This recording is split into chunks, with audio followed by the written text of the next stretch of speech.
Hello, everyone, and welcome to this episode of Wings Podcast. This is your host, Milind Agnihotri. On today's show, we will meet Vibhav Mariwala, a historian and anthropologist who enjoys exploring cities and the sea. An avid reader and writer, he spends his free time curating heritage walks, exploring marine forts around Mumbai, and collecting rare books and maps. Vibhav works in policy research and writes columns on Indian political economy, culture, and history. He graduated from Stanford University with a BA in history and master's in anthropology. Welcome, Vibhav, to this episode of Wings Podcast. Hey, Milind, it's great to be here. Thank you for reaching out and getting me on board. Very excited to chat with you.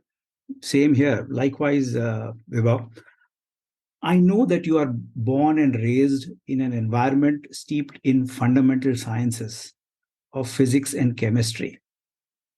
However, you seem to be drawn towards the world of humanities, specifically history and anthropology. It seems to me like a mango tree has sprung up in an apple orchard. Yeah, this is something I keep on having to talk about over time. I usually say the apple fell way beyond the tree in my case. My mom and dad jokingly say we think he got swapped at the hospital at the time of birth. Why does that happen? That's a good question. I don't know. I have a few ideas as to why. One is I grew up reading a lot of books. My brother and I were obsessed with books. Our books were usually about the world. There was this computer game we played, often called World Explorer. So it was a very stimulating environment to grow up in, to just understand the worlds around us. The first quote unquote book, it was more comic, that I read without actually knowing how to read was Tintin and Asterix comics. And as 2.5, 3 year old, I could just look at the pictures and gesture, okay, there's something funny going on. And my brother would explain a lot of them to me, and so would my mom and dad, because they grew up reading those. I think the fascination with being able to leave the realm of Bombay that was my inhabited social context and just dive into a fictionalized version of ancient Gaul was just an adventure onto itself. So that just got me very excited by these other places, these other worlds. Similarly with Tintin. Tintin has his adventures in every part of the world. Tintin and the Picaros, the Blue Lotus, yeah, the Cigars of the Pharaoh, Explorers on the Moon, Red Rackham's Treasure. Every comic had a different geography, somewhat of a different time frame, because somehow he's moving from ancient pharaohs to like getting onto a rocket. So I think that sort of excitement, as that childlike excitement as a 2 or 3 or 4 year old, to just say, "Oh, I've heard of the Picaros, or I know what Egypt is." That sort of got me excited into what's beyond the world that I inhabit and see. So I think that's where the initial interest in geography and spatial differences came about. How that manifested onwards into an interest in history is something I sort of uncovered over the years. So again, like through reading was one big example. The other one was just going on these very long drives in the Himalayas and going and exploring the Himalayas. So while driving, how would we kill time? We grew up, my brother and I grew up not before smartphones became a thing. So my parents would tell us stories. They told us how World War One and World War II broke out, and they always gave like the very succinct summary of, oh, Poland was invaded, therefore World War II started, rather than then obviously going back to like the 20 years that led up to the Second World War happening. And then similarly, but also when we were in the mountains, everyone's like, the mountains are very beautiful and very great to look at, and oh, we should go hiking. But the mountains were inhabited by people before us, and they continue to be inhabited by people who live very different lives than us. So that sort of understanding of the mountains was probably another reason as to why I developed this interest in the past. Who lived here? Why did they live here? Why are they coming to this very beautiful yet very hard to access part of the world? What's the intrinsic motivation, for a lack of a better phrase now? Obviously, at the age of 4 or 5, I couldn't really think that way, but why are people here? That was my basic question. you juxtapose the mountains then with Bombay itself. It's an island. People don't realize Bombay is the island, but I grew up sailing along the sea. I never personally liked sailing growing up, to be perfectly honest. I used to get seasick. I was scared of the water. I overcame that fear because my dad pushed me to do kayaking. But that sort of freedom to be out in the middle of the sea, totally detached from the world around you. It's you, your boat, and the people you're on your boat with, gave the sense of, okay, we're onto something new. And also in the areas that surround Bombay, there's a swathe of history, like thousands of years of history on Maratha forts, on these small little kingdoms that stood up against British rule, that were sort of holdouts against regional powers in Maharashtra itself. And there's very little documentation.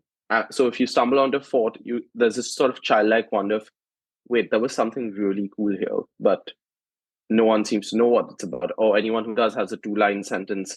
So how do I uncover more? Is there some crazy backstory to the house that we don't know about? So I think that's sort of where that interest started. And I mean, I guess luckily as well, my my family, which includes my extended family, my grandparents, my first cousins, and actually all my cousins for that matter, all are naturally very curious. My dada, for example, loves classical music. He loves to sail. My nana was very interested in how an economy can change, what sort of factors exist to do that. My mom is along with being an astrophysicist, is a poet. So there's just a whole range of like eclectic interests in the entire family that have shaped my upbringing. So as a result, it was never you have to. So it was never a binary choice between sciences or the humanities. Choose both, choose none, but forge your own path was the main takeaway. So I think that's what shaped that. That was a very long-winded answer, Milan. So sorry about that, but I hope that was helpful. Humanities or history or social sciences is something which happens to many of us, at least to me, much later in life. But especially the way the subject history is taught in school, in Indian school, is at least for me, it was not a very happy experience. Never kind of enjoyed it. I was drawn to math and physics. So for me, exploration was in the world of sciences. However, again, it all depends upon how the interest gets shaped up, not at home, but even at school, because that has huge influence on one, right? So I wonder if your interest in history and heritage also comes from some influences of your early teachers, if at all.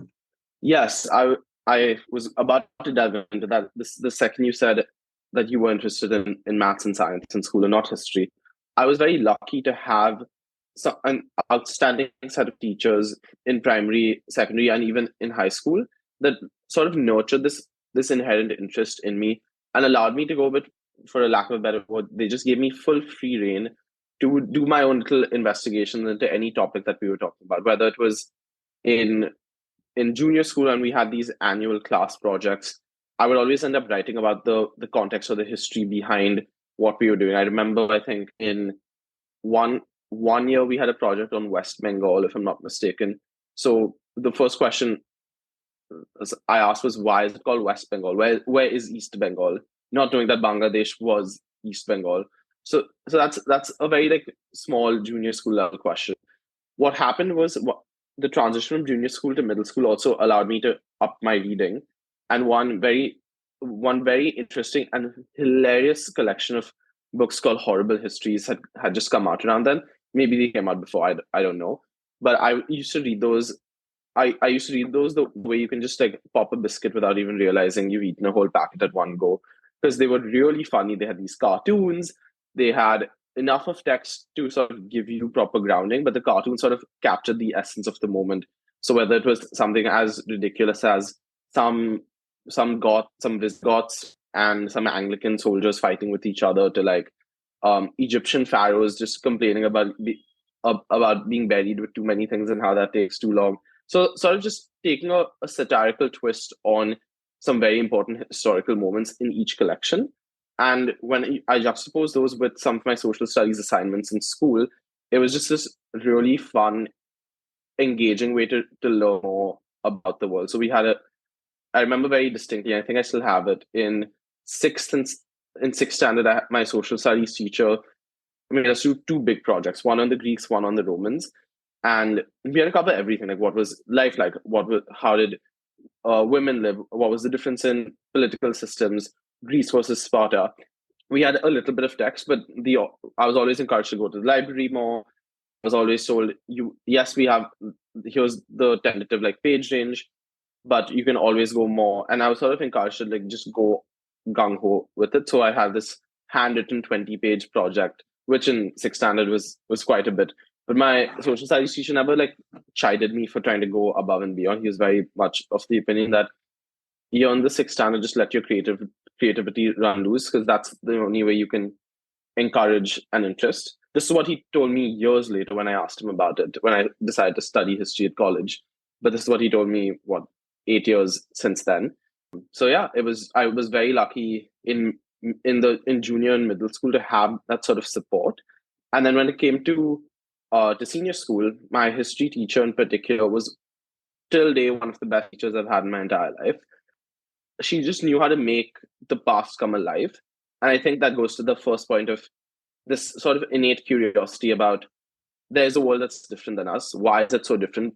And why is it important that we understand that world? And the minute history can come alive for anyone, whether it's someone who catches the bug very young, the minute you can animate something and make it more relatable, make it more like a story, not a set of facts, not detach it in a way that's impersonal, is when that an interest in any field can get generated, in my opinion. That's why I was lucky when it came to the study of history, politics, political economy, culture in general, is that it's very live and active, and people think that the past is the past and therefore doesn't have any influence, but a large part of who we are shaped by forces well beyond our control that have shaped the trajectory of the world that has brought us here today. Of course, this is, I think it will be great to kind of pause here for a moment and salute all the teachers we have had in our lives who, at least in a very tacit and unknown way, made us learn how to learn, irrespective of the subject. Exactly. I guess so.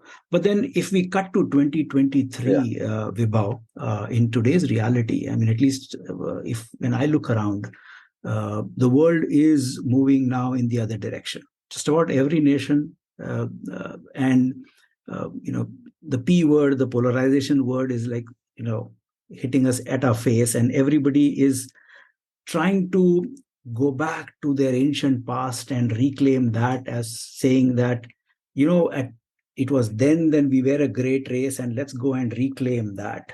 Whether it is India or China or any part of Europe, why is history and heritage so important in your view for the world of today?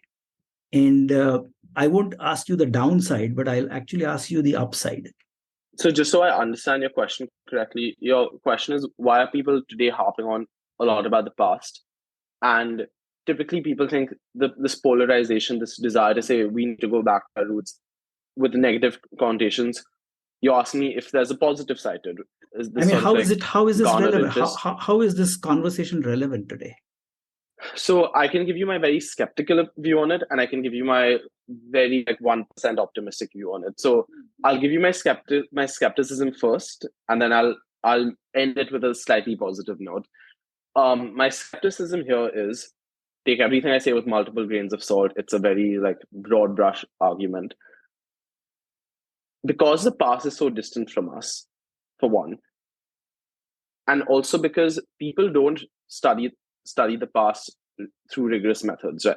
On average, people, as you said, right, like in school, people learn history as a set of facts without the context to understand how it shapes our world today, or the context that's provided is very either political or very teacher driven. So if a teacher is of the view that, hey, this period was good, this period was bad, as a child, you're young and impressionable, you will you'll grow up with that belief, no matter how accurate, exaggerated it might be. And third, there's a very poor focus on the humanities generally across the world. especially in developing countries, because people view STEM, sciences, engineering, maths, all of those subjects as quicker ways to prosperity than having what's called a quote unquote soft skill like reading, writing, analyzing, qualitative analysis.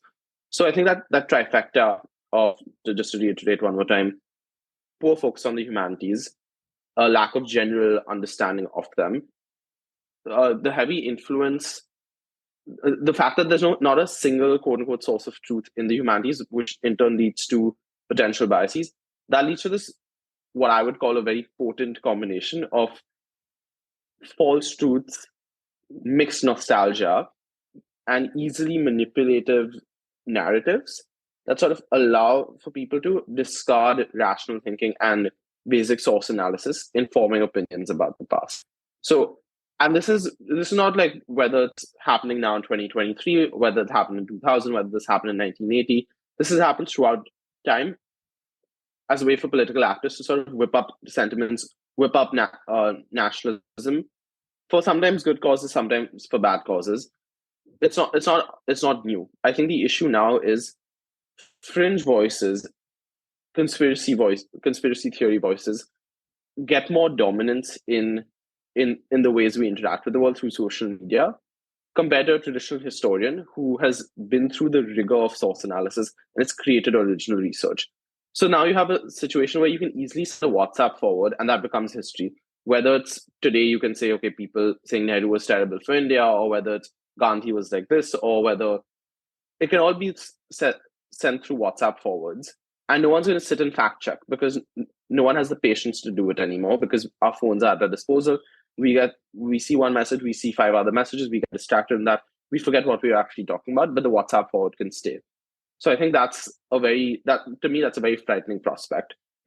At the same time, we used history as a way to whip up national sentiment in our freedom struggle, to sort of say, look, India is a great country.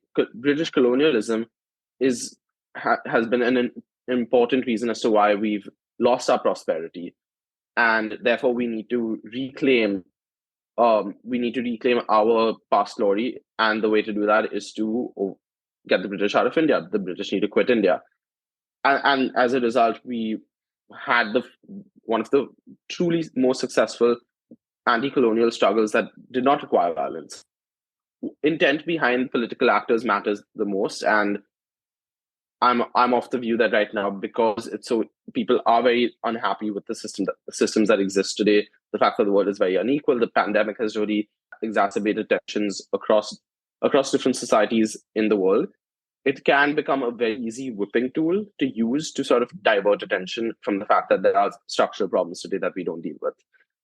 The 1% optimism that I would say is, it's got people now actively thinking about the past. And while there's tons of, for lack of a better word, we'll just call it nonsense out there about the past, it's sort of helping people realize the importance of the humanities, and also helping people understand how integral it is to safeguard research methods, to understand the importance of source analysis, rational thinking, and most importantly, making sure that narratives aren't hijacked by extremist views.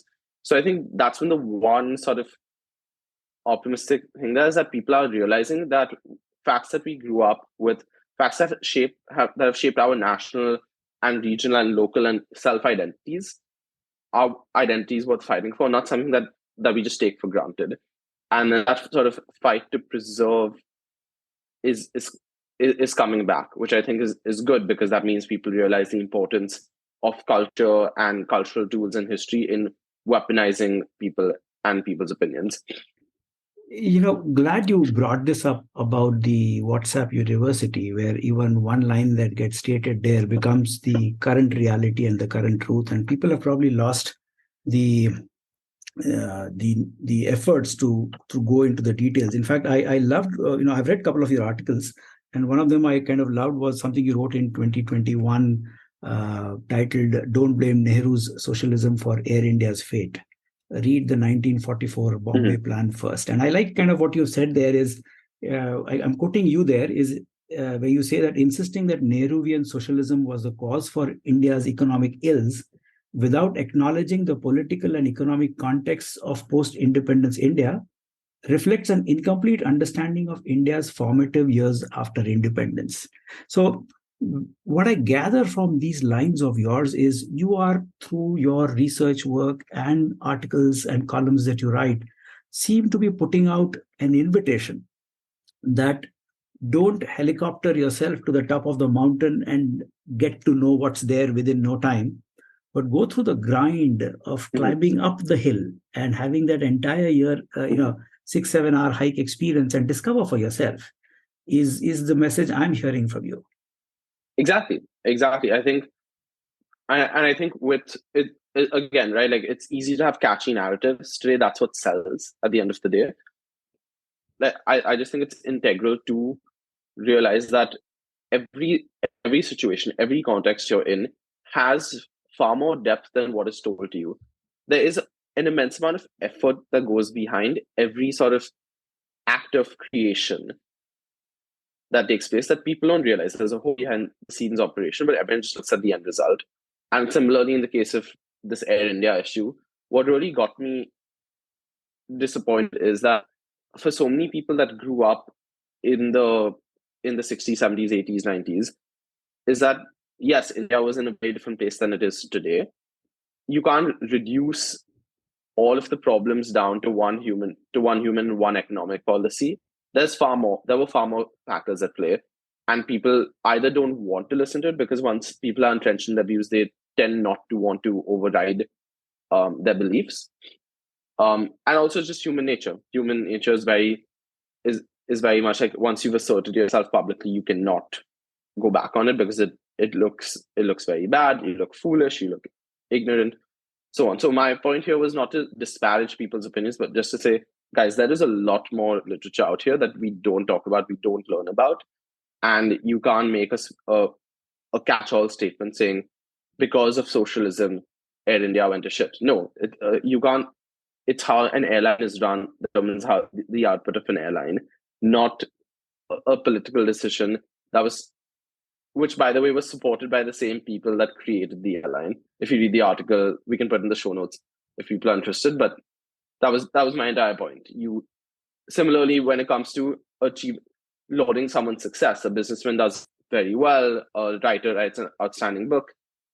No one talks about the effort that goes behind writing a book. It takes like just thinking and creating sentences and creating a coherent narrative takes an immense amount of time, just as building a company does, whether it's your field visit, your factory visit, doing cash flow planning.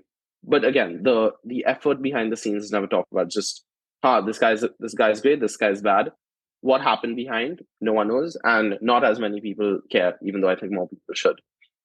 I think one of the things that, since we are on the subject of history and heritage and going back to probably, I don't know, 3,000-4,000 years back, I don't know when is the timeline, but we had this ancient text called the Patanjali Yoga Sutra, which talked about, amongst other things, it did speak a lot about how do I know that I know. Was a subtext of that classic that was written in this part of the world. And I had a brilliant teacher who talked about it. And he talked about this question called praman, which is a Sanskrit word, which means what is the reason for me to know what is out there, what is truth. And it talks about three processes through which we discover truth. That's what Yoga Sutra says. It says agama, anumana, and pratyaksha, which is what my teacher taught me, and which says that agama means essentially listen to the learned ones or the wise ones who probably have done the efforts in studying the truth, and then respect and trust them.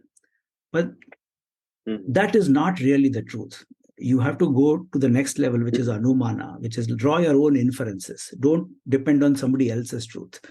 Draw your own inferences, but that's anuman. But then the highest level of truth is pratyaksha, which is direct, which has to be your own personalized experience of knowing what's out there. And today with chat GPT and those kind of stuff hovering around us, are we entering into a dangerous territory? Because there will be some algorithm which will tell me what is real, and I will have no clue, and I would have neither the time or the bandwidth or the energy or the interest, because life is so consuming.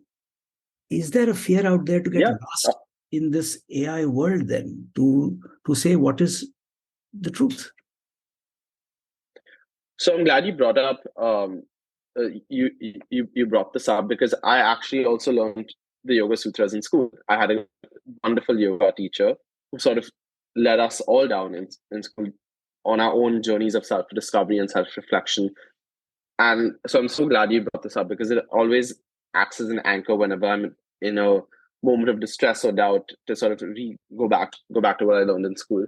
So your point here about AI, GPT, I think we've already got to that point with the way search engines are designed, with the way the internet is structured. Now, I don't want to sound like one of those armchair critics who says, "Oh, everything about the internet is bad." I think, it's a wonderful tool. It's an empowering tool. The fact that you and I are talking right now and we don't need to meet in person is just a fact of how important it is. Taking this all the way back to your question of, are we going to be overwhelmed? I think we already are. I think it's going to get more complex and, quite frankly, more disturbing, um, as these AI, I don't know if bots is the right word, but as these AI tools grow and develop. But I think it's starting another important debate in terms of, how do you regulate the internet? How do you regulate personal data? How do you regulate non-personal data?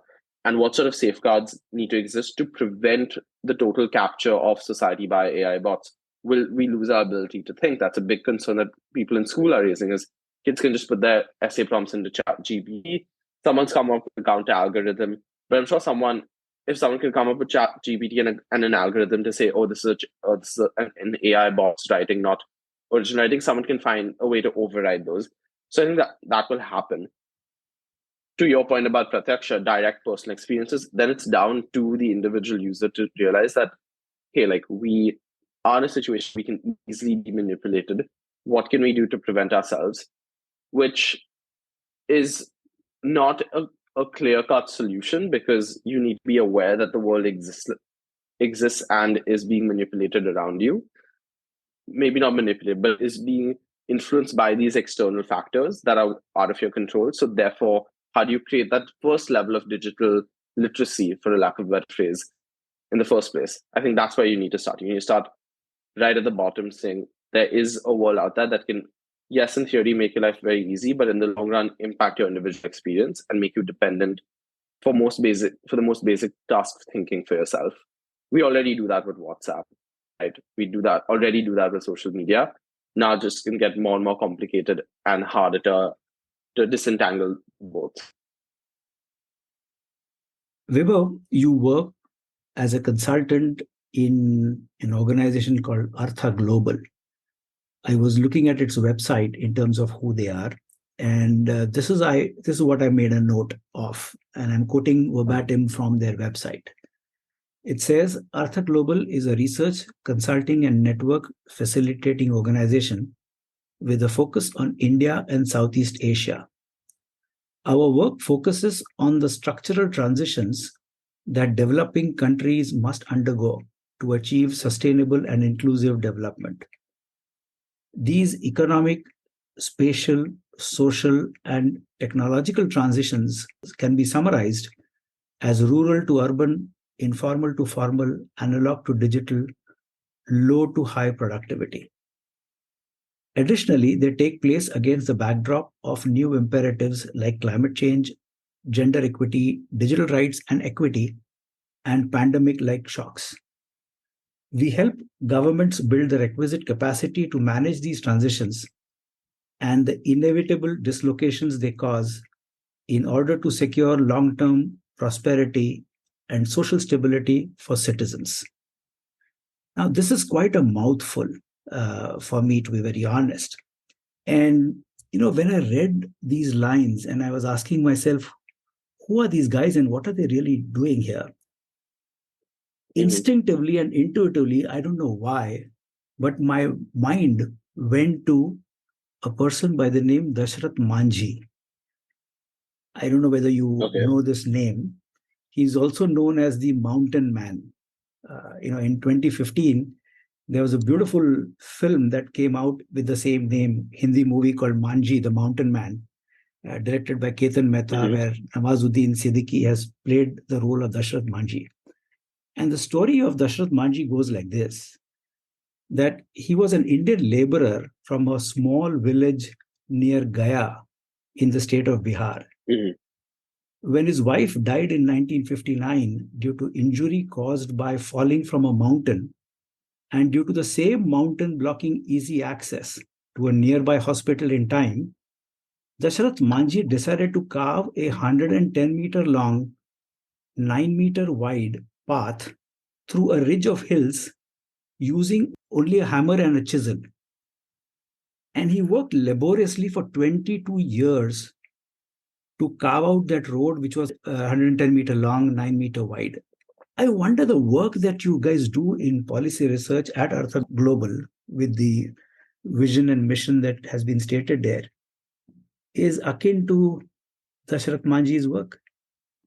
I think it's a very flattering comparison to put us in the same league as Dashrath Manji, only because Dashrath Manji did the really hard work of, he literally moved and shaped a mountain.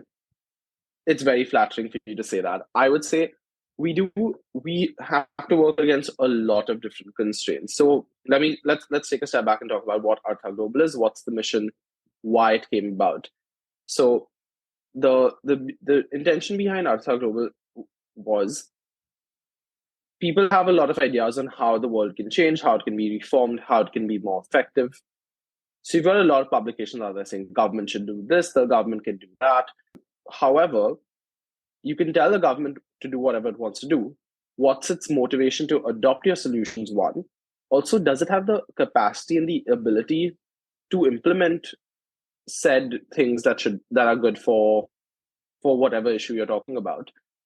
If right now governments are also just focused on keeping the lights on and making sure the country doesn't fully collapse at the same time. So that's a two. So that's where I think the impetus behind Artha Global came about, where there's this gap that we between intent and implementation. The gap is for a whole host of reasons, whether it's political, social, financial, and in our case, capacity constraints as well, most importantly. So we try to act as that bridge, and that's why we're a network facilitating organization where we know people in government. There are a lot of officers that are trying to do really good work. They don't have the ability to do it. They also don't have the funds to get the right people in place to support the activities. You juxtapose that then with your traditional think tank or your academic who writes these very beautiful papers on, hey, this is how we can reimagine cities. But the thing is, how can you reimagine an already active city where people have houses, people live there? So we have to work within certain constraints. So we have the academic side of things. We also have experts that really want to work with government but don't know how to do it. So we act as that nodal point between external stakeholders and the government, and therefore we work together. Now, this is not to say we can walk into an office and just say, "Oh, guys, like do this, do that. This is what we've been told." It is a very by nature delicate process to do, because you have to acknowledge the pressures that people are under on both sides, whether you're a government practitioner, bureaucrat, and also as an academic or a businessman or a philanthropist. So it's not an easy task to manage both. But when what we call moments of opportunity, sort of windows of opportunity, open up to enact certain changes, things can work really well. So what we try to do is we push, wait for that window of opportunity, and then see how different stakeholders can collaborate well together, knowing full well that our intention isn't to sort of be a lobbying firm, or is not to sort of say, okay, look, you need to change your legislative agenda, because you can't do that. It's very hard to shape that. And we don't have that sort of power, but very much like we know that the right people that work on issues like public health, the government needs support with rolling out vaccines or doing mental health screenings for kids in its schools, especially from underprivileged communities. how do we bring them together? How do we get them to at least chat, if nothing else? So that's sort of what we're trying to do here, bridging the gap between intent and implementation, and finding the optimal windows of opportunity to bridge those gaps. As a researcher on public policy, and also through the work that you do in terms of writing, research papers, articles, policy guideline documents, etc., etc., what are the trials and tribulations at a personal level for a policy researcher like you? Trials and tribulations of a researcher. I think there's a few that come to mind. One is, there's the existential question. So what is the point of my research? What is the point of me writing out an op-ed, apart from it being something I can say, oh, I wrote this original thinking, or it's a good conversation to have. Can it shift the needle?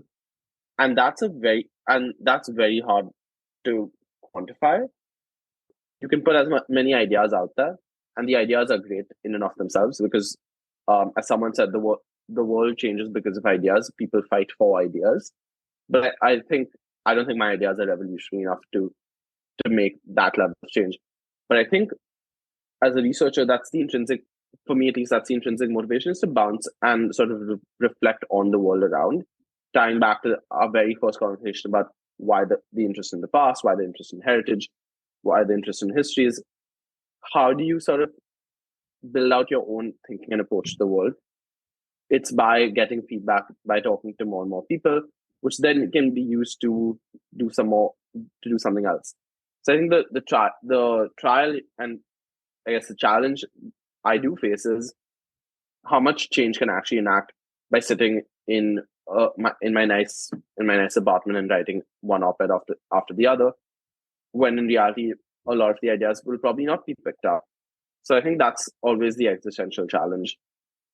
I think the other challenge is also trying to find a balance between thinking, writing, and actually your day-to-day. Because when we talked about writers earlier on, a lot of unstructured time is needed to sort of formulate those ideas. But the world today is so tactical. You get distracted so quickly. How do you even bring about that level of focus? So I've been having a writer's block for the last few weeks on 2 or 3 article ideas of mine. And then finally last night, I just sat up for a few hours and finally got at least halfway through what I had in mind. How do I balance the tactical with the long term? Third one is quality of sources, access to people to talk to sort of nuance and formulate your ideas. Because everyone is very busy. And how do you get the right feedback and impetus in a timely manner to sort of build out those ideas better before you show them out to the rest of the world? So I think those 3 are big challenges. As I was listening to you, I was reminded about this line which somebody said to me, that what is deeply personal is actually universal. So trials and tribulations of a policy researcher in 2023, I guess, are the same trials and tribulations of probably Chanakya during his time, when he was trying to help shape the Mauryan Empire then. But as we come to the end of our conversation, and I really hate to say these words, with such a rich and a wonderful conversation like the ones we are having right now, but I guess we are on a podcast. We have a timeline to adhere to. So, Vibhav, you are a historian and an anthropologist by education and practice. You work in policy research at the intersection of political economy, culture, and history. In all this, as a direct pratyaksha experience, what has Vibhav learned about Vibhav beyond all these labels? Very good question. Something I still don't have a clear-cut answer to, but I can hypothesize on what I think I know of myself. So to your point, what do I know about myself is that I like to be challenged about my views. I like to have my views changed. I like to engage with different ideas and hopefully be persuaded that my ideas do not make sense or are outdated or lack the nuance that is needed to to have them fully formulated. I do love just observing the world around me. I like to people watch. I enjoy walking around and seeing the collection of experiences that have shaped the city, which in turn shapes me. And hopefully, at one point, I hope that my experiences shape the world, the rest of the world around me as well. So that's, I guess, what I know. At least this is what I think I know. The other thing is that it's hard to have a clear-cut reflection of who I am because, as my yoga teacher as well said in one of the sutras, every emotion, every moment is transitory and isn't permanent. And that's the point of existence, is that it is forever changing.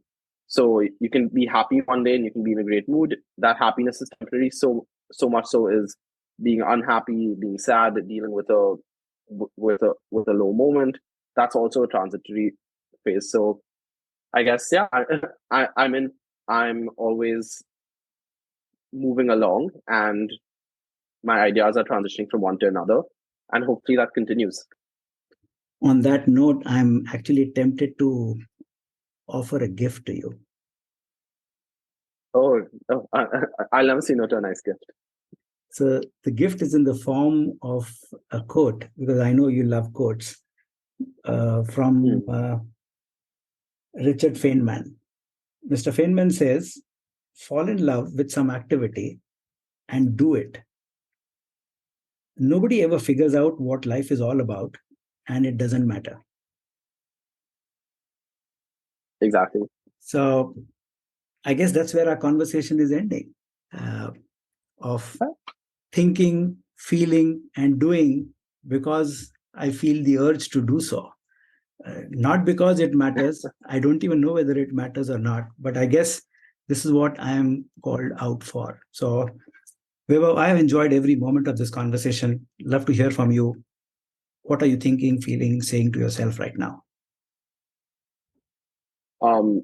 It's been a great morning chatting with you as well, Milind. It's always nice to have someone just probe in a very fun, easygoing way. So I've thoroughly enjoyed this, and look forward to chatting more offline. We have lots and lots to chat about. From forget history and heritage, just about the world around us, about dogs, about the ocean, everything under the sun. So very, very much excited for our offline conversations as well. And then, yeah, stay in touch. Very excited to hear this when it comes out.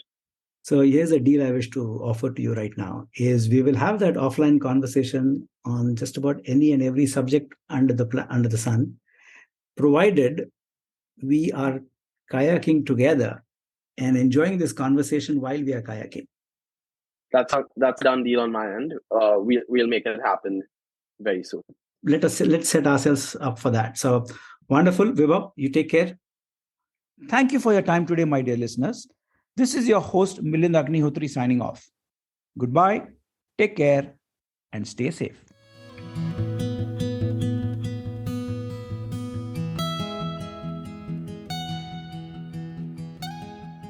This podcast is for general information purposes only and should not be considered as a piece of any professional advice.